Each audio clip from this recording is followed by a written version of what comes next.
The Wii has such an interesting library of exclusive digital games that never really get tapped into as much as other consoles from the same generation, I feel like. Randomly getting the urge to dive into unknown territory, I was very excited to see what gems I may be able to find digging through the exclusive games from the WiiWare store. Upon sitting through my options, the first game to catch my attention from its cover art was a game called Lit. Lit was developed by none other than WayForward, who have a very interesting catalog of games, ranging from Aliens Infestation, Silent Hill Book of Memories, I apologize for making you remember that one, and of course the Shantae series. I refrain from looking up much about Lit as I enjoy going into games with as little information as I possibly can to make the first time experience more exciting and fresh. So without further ado, let's talk about Lit for the Wii. To begin, Lit is a level-based puzzle game where you play as a high schooler named Jake who is on a mission to save his girlfriend Rachel, who is trapped in this high school that is possessed and taken over by creatures. The structure of the game has you go through multiple classrooms, each having its own puzzle to solve to progress. The main gimmick of the game is based around light, hence the name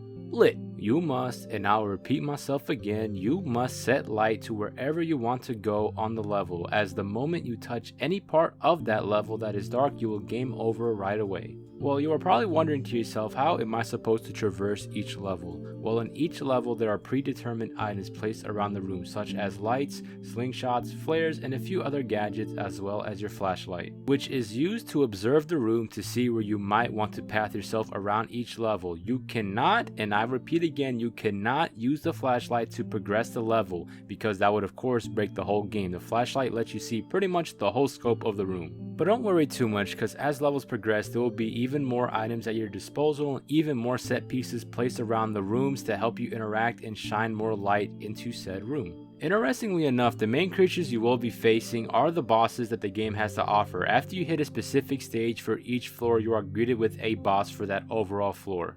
And I wanted to touch upon bosses first because I really feel like they were one of the more enjoyable aspects of the game, as it really forced you to use mechanics in a quicker manner that you wouldn't otherwise do in usual levels, and I just thought the boss designs were really cool. However, and I will get this out of the way right now, I overall think Lit is an okay game at best and honestly has a very good start, but as the levels progress and get more challenging, the game begins to falter heavily due to its controls and annoying mechanics that are attached to said controls. I just really felt that the game became more and more unfair as it progressed, causing the overall experience to become more annoying than anything, primarily due to the last few floors of the game that are very annoying.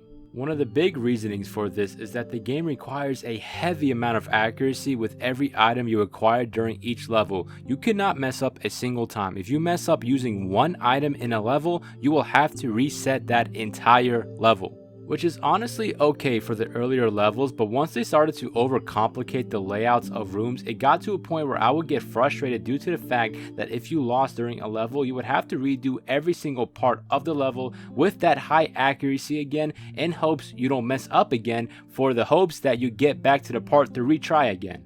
However, I never show later levels for any games in my video, as I am sure some of you may be interested in giving the games that I talk about a playthrough, so I will only show earlier levels and a few boss designs to keep your first time with this game as fresh as I can. However, it doesn't really matter for the most part, as what you see on screen is mostly what you will be seeing for most of the game, outside of layout changes and items being added to the levels. Like my favorite item in the whole game, a flashlight fan. Yeah.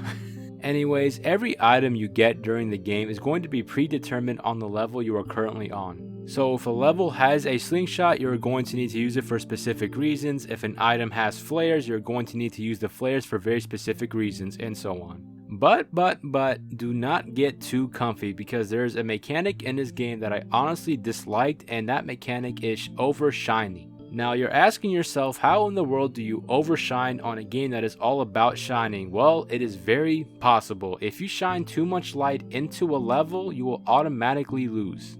Which I really do not understand why that is a mechanic, since the point of the game is literally to shine light into a room. But I digress.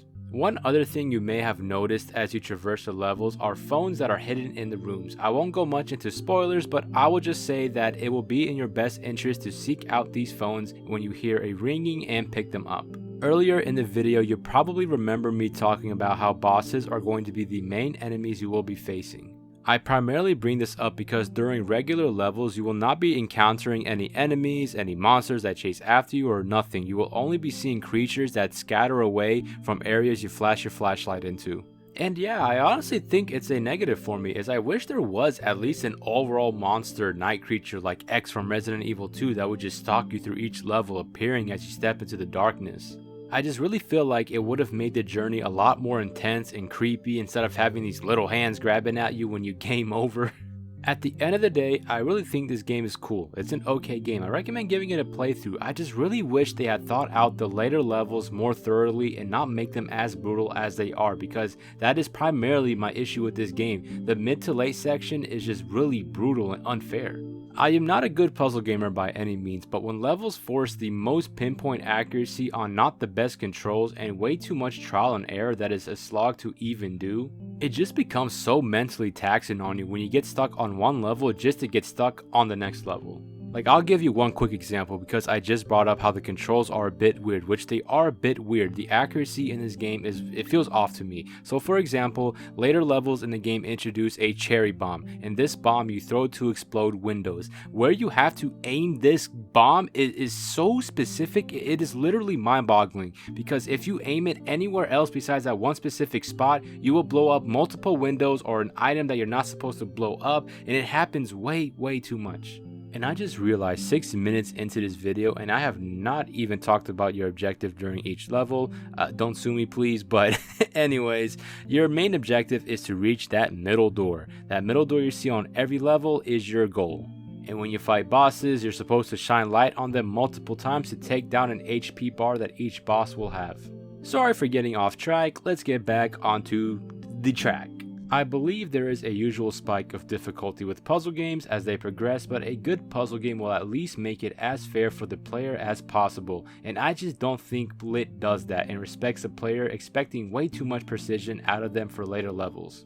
And it's such a bummer because I wanted to love this game. I like the game, I think it's okay, but I wanted to love this game because I really think that the core gameplay loop is honestly pretty addicting once you get into it.